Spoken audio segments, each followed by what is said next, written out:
Pembacaan kita pada pagi hari ini terdapat dalam Kisah Para Rasul pasal 8 ayat 1 hingga 8. Saulus juga setuju bahwa Stefanus mati dibunuh. Pada waktu itu mulailah penganiayaan yang hebat terhadap jemaat di Yerusalem. Mereka semua kecuali rasul-rasul tersebar ke seluruh daerah Yehuda dan Samaria. Orang-orang Salem menguburkan mayat Stefanus serta meratapinya dengan sangat.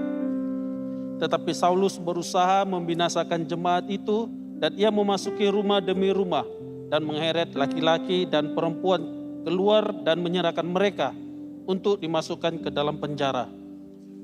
Mereka yang tersebar itu menjelajah seluruh negeri itu sambil memberitakan Injil, dan Filipus pergi ke suatu kota di Samaria dan memberitakan Mesias kepada orang-orang di situ.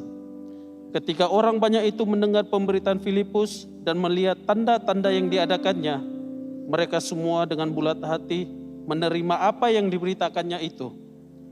Sebab dari banyak orang yang kerasukan roh jahat, dan keluarlah roh-roh itu sambil berseru dengan suara keras. Dan banyak juga orang lumpuh dan orang tempang yang disembuhkan. Maka sangatlah besar sukacita dalam kota itu. Demikianlah firman Tuhan. Syukur kepada Allah. Bapa di sorga, terima kasih. Pada hari ini Tuhan, kami memiliki kesempatan untuk datang beribadah bersama-sama. Dan khususnya Tuhan, pada saat ini Tuhan, kami ingin mendengarkan firman. Kiranya Roh Kudus-Mu Tuhan menerangi hati dan pikiran kami, agar kami beroleh pengertian yang benar akan kebenaran firman. Demi Kristus kami berdoa dan mengucap syukur. Amin. Silakan duduk, saudara dan saudari yang dikasihi dalam Yesus Kristus. Apa kabar Anda semua? Tentunya kita sangat bersyukur sekali kepada Tuhan karena sekali lagi kita memiliki kesempatan untuk datang beribadah bersama-sama pada pagi hari ini. Dan tentunya saudara dan saudari yang dikasihi dalam Yesus Kristus, minggu ini merupakan minggu yang terakhir bagi saya untuk berkongsi dan melayani jemaat pada pagi hari ini. Terima kasih di atas kesetiaan Anda di dalam pelayanan, dalam kesetiaan Anda datang beribadah di gereja bersama-sama. Saudara dan saudari yang dikasihi di dalam Yesus Kristus. Sebentar tadi dalam pengumuman kita sudah mendengarkan bahwa gereja kita akan melancarkan alfa. Bahkan pada minggu ini kita sedang melancarkan alfa untuk semua zone. Sama ada Cina, Inggris, ataupun BM. Saudara dan saudari, apa tujuannya alfa ini? Ya, seperti mana yang sudah dijelaskan oleh saudara Larius sebentar tadi, apakah tujuan daripada alfa ini diadakan? Nah, saudara, alfa ini sangat penting karena ianya adalah satu bentuk penginjilan yang dikemas kini dengan baik sekali, sehingga kita tidak tanpa kita sadari bahwa kita sedang mengungsikan Yesus kepada orang-orang yang datang di dalam alfa itu sendiri. Seperti mana yang kita nampak dalam video yang sudah ditayangkan sebentar tadi. Saudara, seperti mana tema kita, tema yang kita sudah, seperti mana program alfa ini bertemakan tentang penginjilan, saudara. Ya, konsepnya tentang penginjilan. Maka tema pada pagi hari ini yang saya ingin bawakan dalam Kisah Rasul pasal yang 8 ayat yang pertama hingga ayat yang ke-8, yaitu tentang kongsikan Injil. Beritahu sebelah kanan kiri kamu, kongsikan Injil. Nah, bilakah terakhir kali kita mengungsikan Injil, saudara? Bila kali terakhir kita bawa orang kepada alfa? Bila kali terakhir kita mengungsikan Yesus kepada orang yang belum kenal kepada Yesus? Bila kali terakhir kita bawa orang ke gereja? Bila kali terakhir kita bawa orang ke dalam kelompok sel? Bila kali terakhir kita mengungsikan Injil kepada mereka? Saudara dan saudari yang dikasihi dalam Yesus Kristus. Soalan-soalan ini harus kita tanyakan kepada diri kita sendiri. Selama kita hidup, saudara. Selama kita menjadi orang Kristen. Berapa ramai orang yang kita sudah bawa kepada Kristus? Berapa ramai yang sudah kita perkenalkan Injil kepada mereka yang belum percaya kepada Kristus?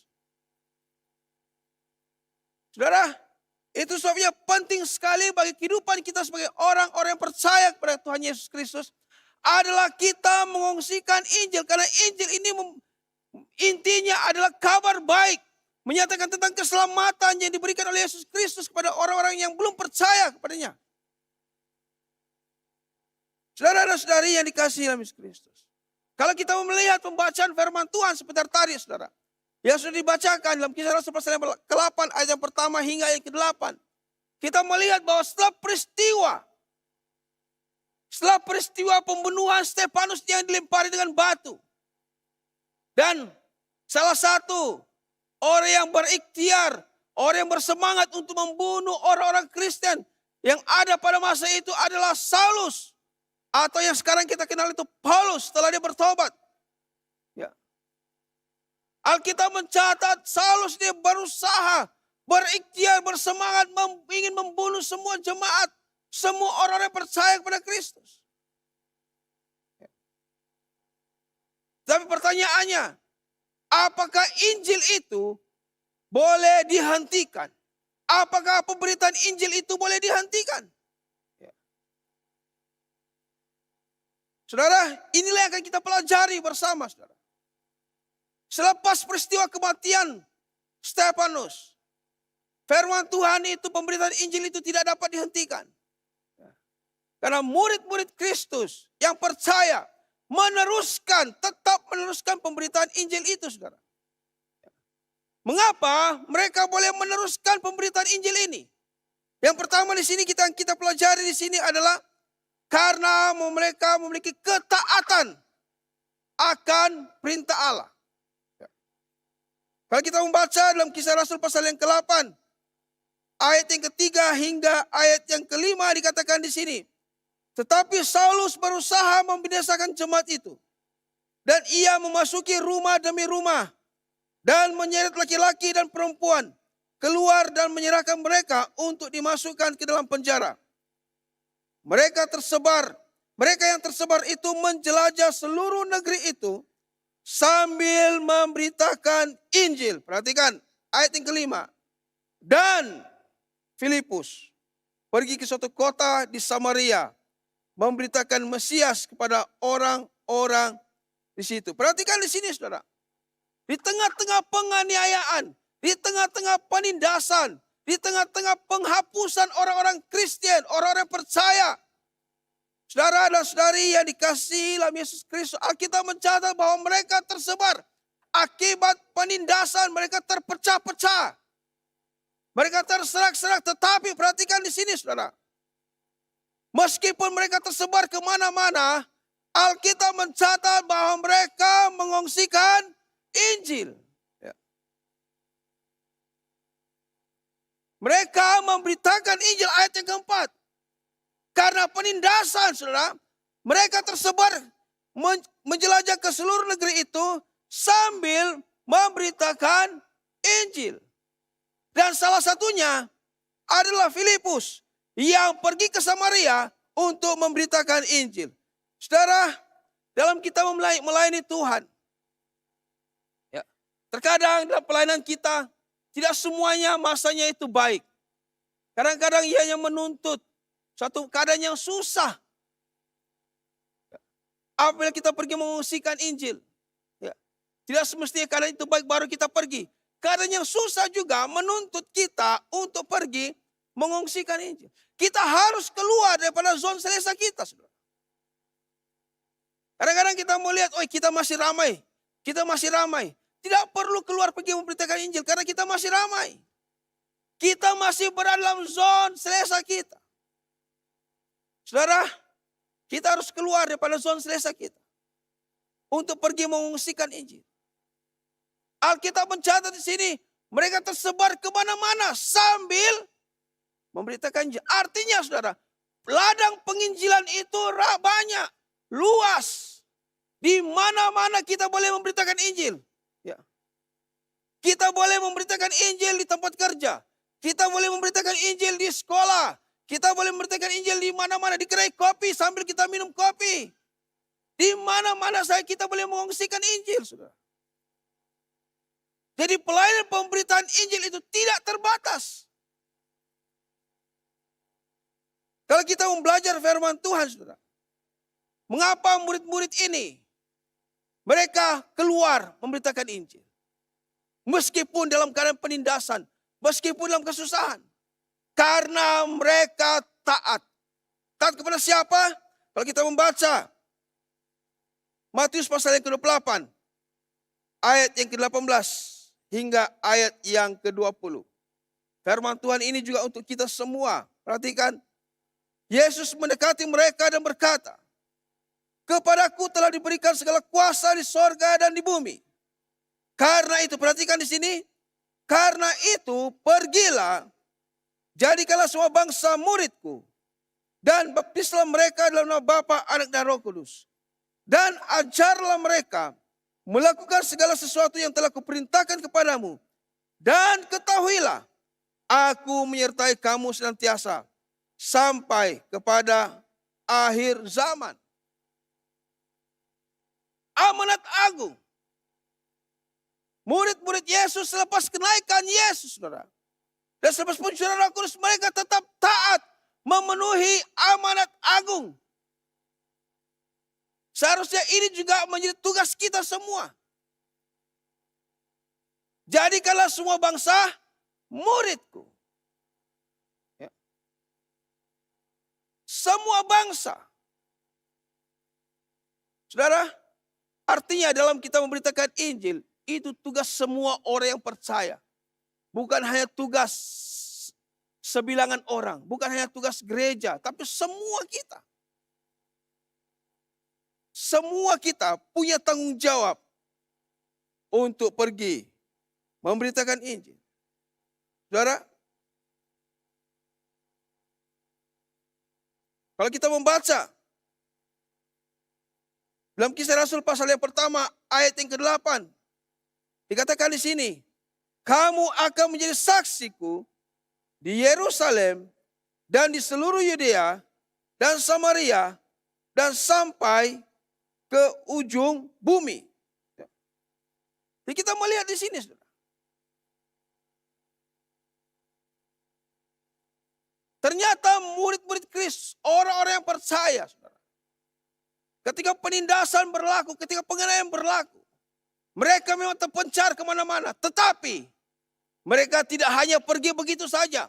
Mereka tidak hanya berpercaya begitu saja. Tapi mereka dikatakan sambil memberitakan Injil. Mereka menjadi saksi Kristus di mana-mana. Seperti Filipus. Dia pergi ke Samaria. Menjadi saksi. Memberitakan Injil kepada orang-orang Samaria. Suatu daerah yang mungkin asing bagi dia. Suatu bahasa yang mungkin asing bagi dia. Tapi Filipus keluar daripada zona selesanya. Dia pergi ke Samaria. Mengapa, saudara? Karena mereka taat. Karena Filipus taat. Ya. Saudara dan saudari yang dikasihi oleh Yesus Kristus. Kita perlu ada sikap seperti ini. Sikap yang taat untuk pergi memberitakan Injil. Sikap yang taat untuk melayani Tuhan. Walaupun keadaan itu atau keadaan kita tidak begitu menyenangkan. Taat, saudara. Taat. Seperti yang dilakukan oleh orang yang percaya dan yang dilakukan oleh Filipus itu sendiri. Ini yang pertama. Taat. Yang kedua, saudara.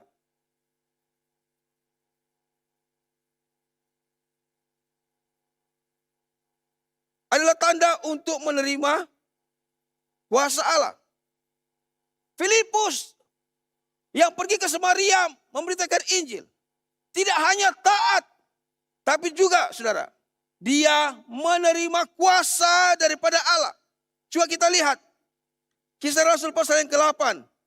Ayat 6 hingga ayat yang ke-8.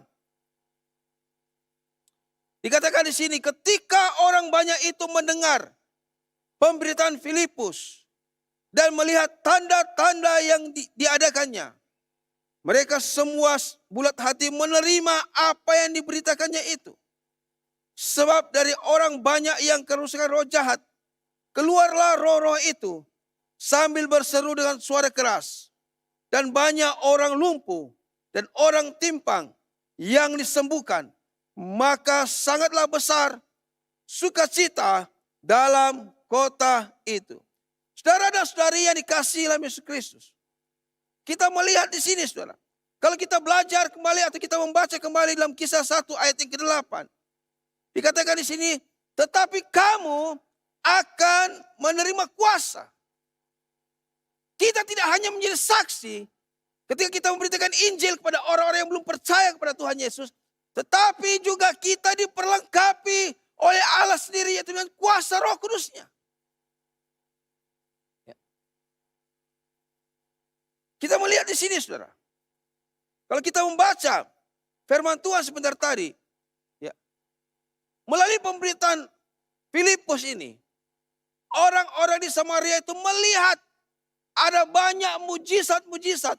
Ada banyak tanda-tanda kesembuhan, pemulihan yang dialami oleh orang-orang Samaria. Sehingga Alkitab mencatat apa saudara? Mereka sebulat hati atau bulat hati untuk menerima apa yang diberitakan oleh Filipus. Mereka percaya akan firman Tuhan yang disampaikan oleh Filipus. Saudara dan saudari yang dikasihi dalam Kristus. Kalau kita belajar firman Tuhan, Filipus merupakan salah satu pelayan atau diakon di Yerusalem. Dia melayani pelayanan meja, melayani orang-orang miskin, janda-janda pada waktu itu. Tapi itu tidak membatasi dia hanya sampai di situ. Dia juga pergi untuk memberitakan Injil. Bahkan bukan di Yerusalem, tapi di mana? Di luar Yerusalem, yaitu Samaria. Dia tidak pergi memberitakan Injil kepada orang-orang Yahudi, tapi di luar orang-orang Yahudi. Orang-orang yang bukan suku bangsanya. Saudara dan saudari yang dikasihi dalam Yesus Kristus. Ketika Filipus pergi memberitakan Injil di Samaria, saudara. Kuasa Allah juga melengkapi hidup. Filipus dalam pelayanannya, dia tidak hanya memberitakan Injil. Tapi ada banyak tanda-tanda, mujizat-mujizat penyembuhan yang berlaku. Saudara yang dikasihi dalam Yesus Kristus. Baru-baru ini kita sudah mengikuti seminar hidup di dalam Roh Kudus. Dan ada banyak kesaksian-kesaksian yang kita sudah dengar. Penyembuhan-penyembuhan yang dialami oleh jemaat yang datang di dalam 2 malam seminar tersebut. Saudara dan saudari yang dikasihi dalam Yesus Kristus. Ini menunjukkan bahwa, apa saudara? Bahwa pada masa sekarang juga pun Allah masih turut bekerja. Allah masih memberikan kuasanya kepada setiap hamba-hambanya yang melayaninya. Yang pergi memberitakan Injil.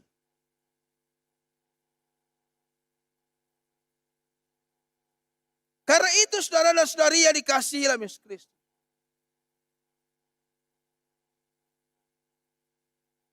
Kita jangan sampai hanya setakat menikmati penyembuhan, mujizat dalam hidup kita. Tapi biarlah mujizat penyembuhan ini kita kongsikan kepada orang yang belum percaya. Supaya melaluinya mereka juga percaya bahwa Allah turut bekerja sampai hari ini. Allah juga boleh menyembuhkan orang sampai hari ini. Allah juga boleh memakai siapa saja untuk menyatakan kuasa mujizatnya. Saudara dan saudari yang dikasihi dalam Kristus. Kalau kita membaca firman Tuhan ini saudara. Ternyata di dalam pelayanan hamba-hamba Tuhan ini, Filipus, kita melihat di sini, saudara.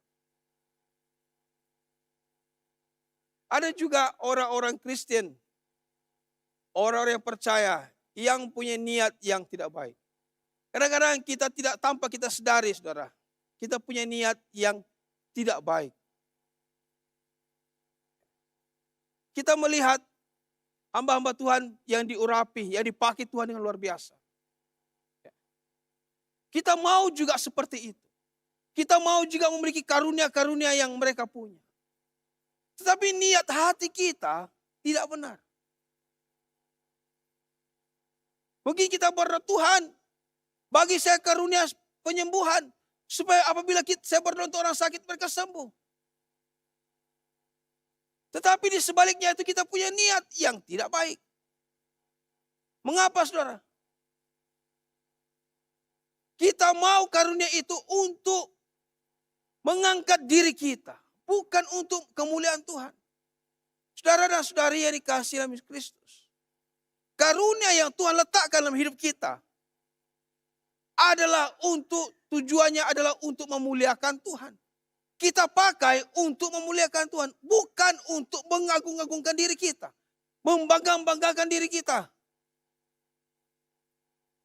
Ini niat yang tidak baik. Kalau kita belajar firman Tuhan, saudara, dalam Kisah Rasul pasal yang ke-8, ayat yang ke-19, hingga ayat yang ke-21.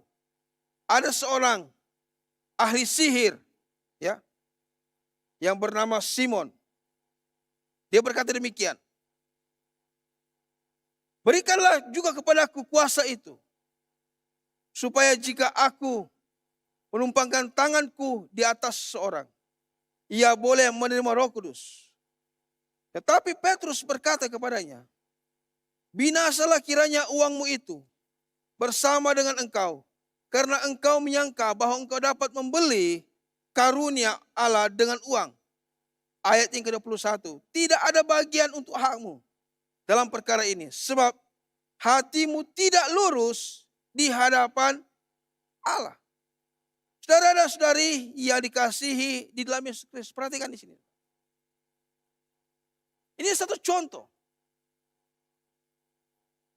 Ternyata di dalam pengalaman gereja mula-mula, saudara,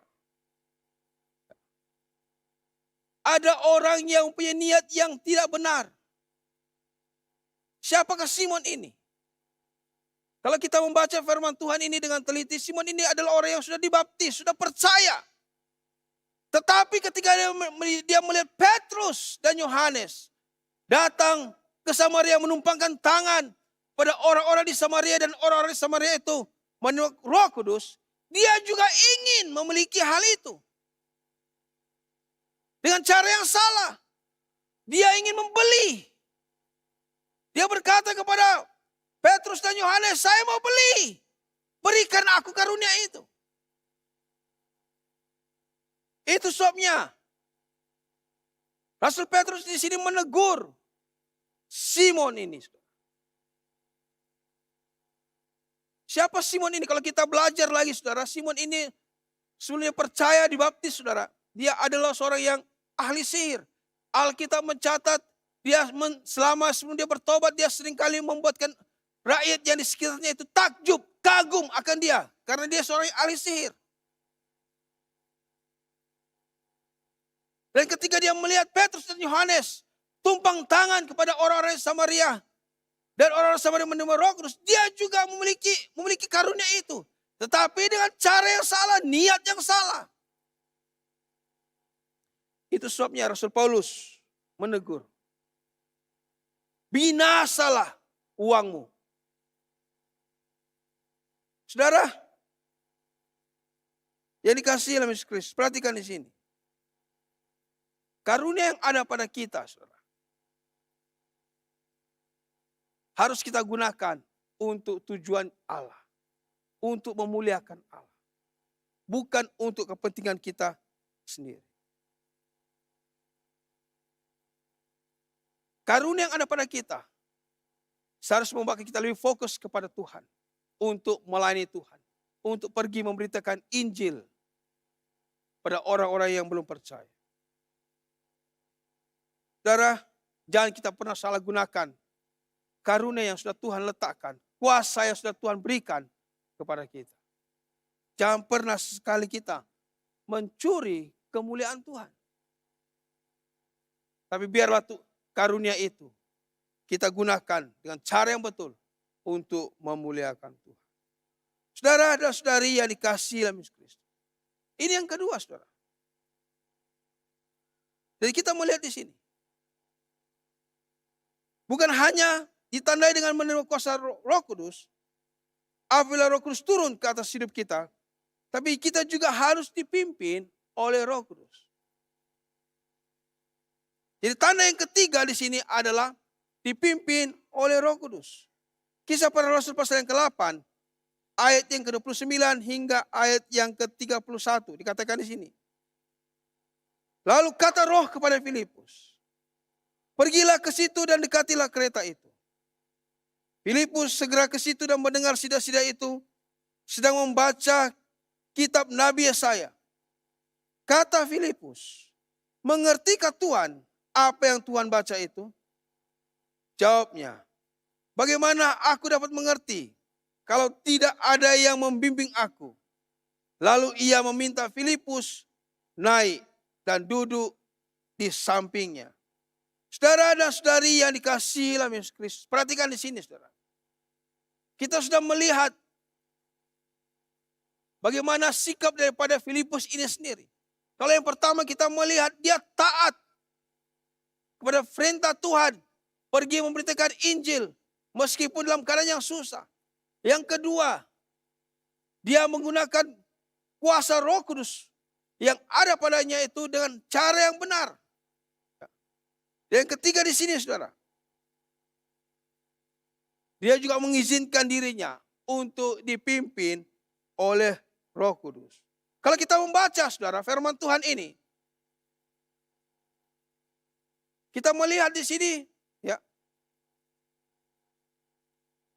Filipus diperintahkan oleh Roh Allah untuk pergi ke Gaza. Suatu tempat yang asing bagi dia. Ya. Dan Filipus taat. Filipus pergi. Ya. Dia pergi, saudara.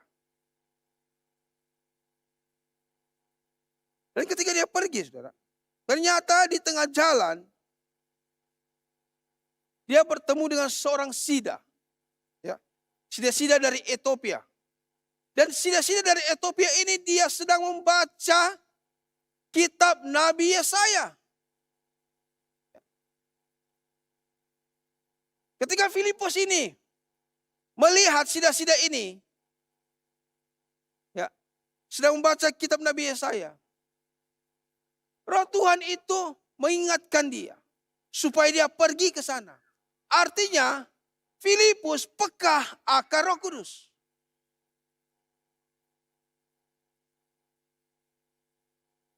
Jadi Filipus tidak diam, saudara. Dia pergi kepada sida-sida ini. Lalu dia bertanya, mengertikah Tuhan apa yang Tuhan baca? Lalu kata sida-sida ini kepada dia, bagaimana mungkin aku mengerti kalau tidak ada yang membimbing aku?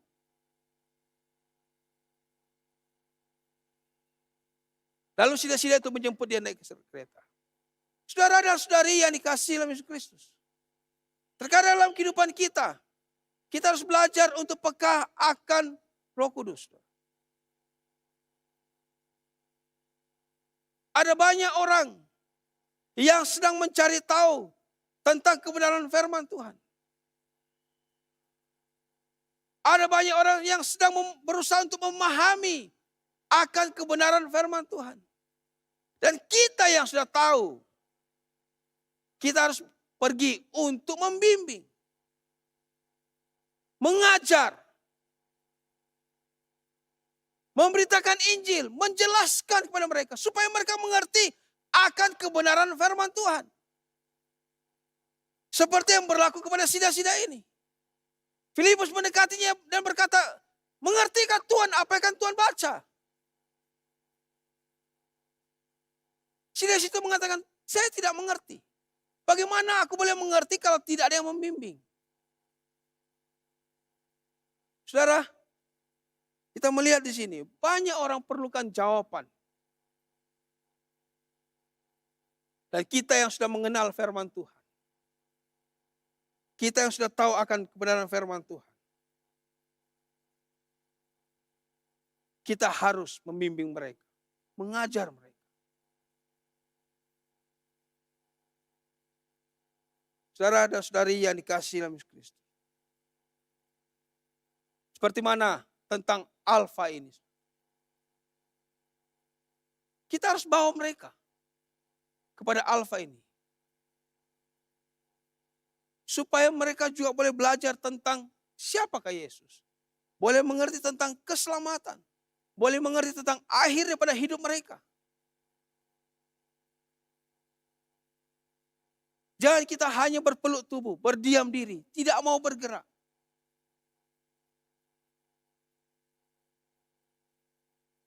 Saudara dan saudari yang dikasihi di dalam Yesus Kristus.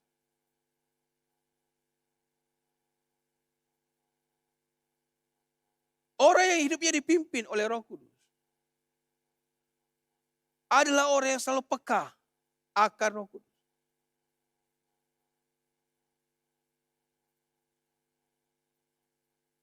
Seperti yang dilakukan oleh Filipus ini.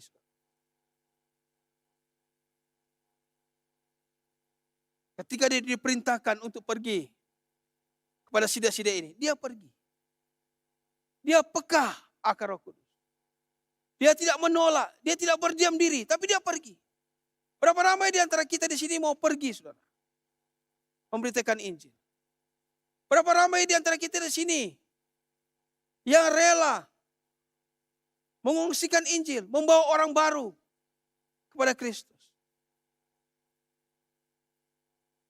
Saudara dan saudari yang dikasihi dalam Yesus Kristus. Kita melihat di sini. Filipus, dia peka akan Roh Kudus. Jadi ini kita pelajari saudara pada pagi hari ini. Dimana kita belajar khususnya bagi kehidupan daripada Filipus itu sendiri.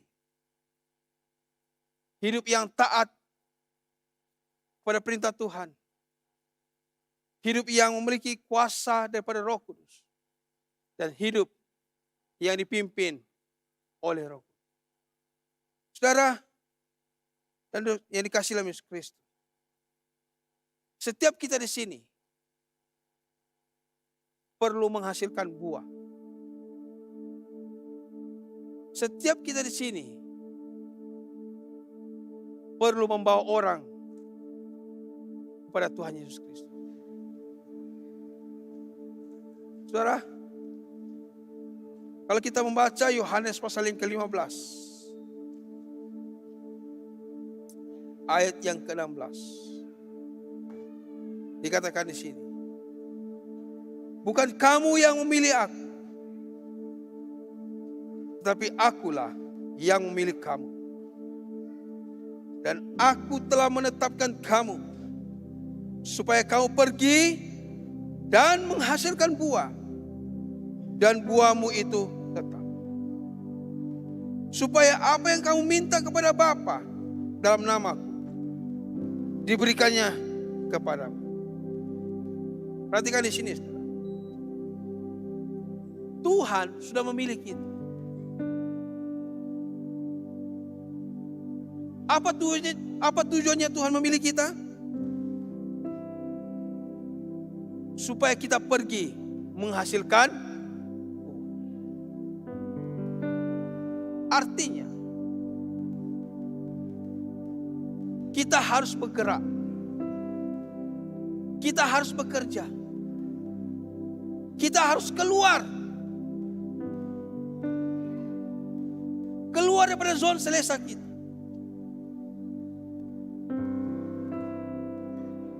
Keluar daripada rasa nyaman kita, saudara. Jangan kita hanya berpeluk tubuh. Di luar sana ada banyak orang yang memerlukan Yesus. Di luar sana ada banyak orang yang memerlukan keselamatan. Di luar sana ada banyak orang yang sesat hidupnya. Dan itu tugas kita. Untuk pergi keluar, mencari, membawa kepada Kristus. Seperti dalam firman Tuhan ini. Supaya kamu pergi dan menghasilkan. Inilah firman Tuhan bagi kita. Saya mendorong pada kita semua. Tidak kira tua ataupun muda. Mari kita keluar, pergi memberitakan Injil. Kepada mereka yang belum pernah mendengarkan Injil Kristus. Supaya hidup kita tidak akan menjadi hidup yang sia-sia. Tapi hidup kita hidup menjadi hidup yang menghasilkan buah bagi Kristus. Amin, saudara. Mari kita berdiri bersama-sama.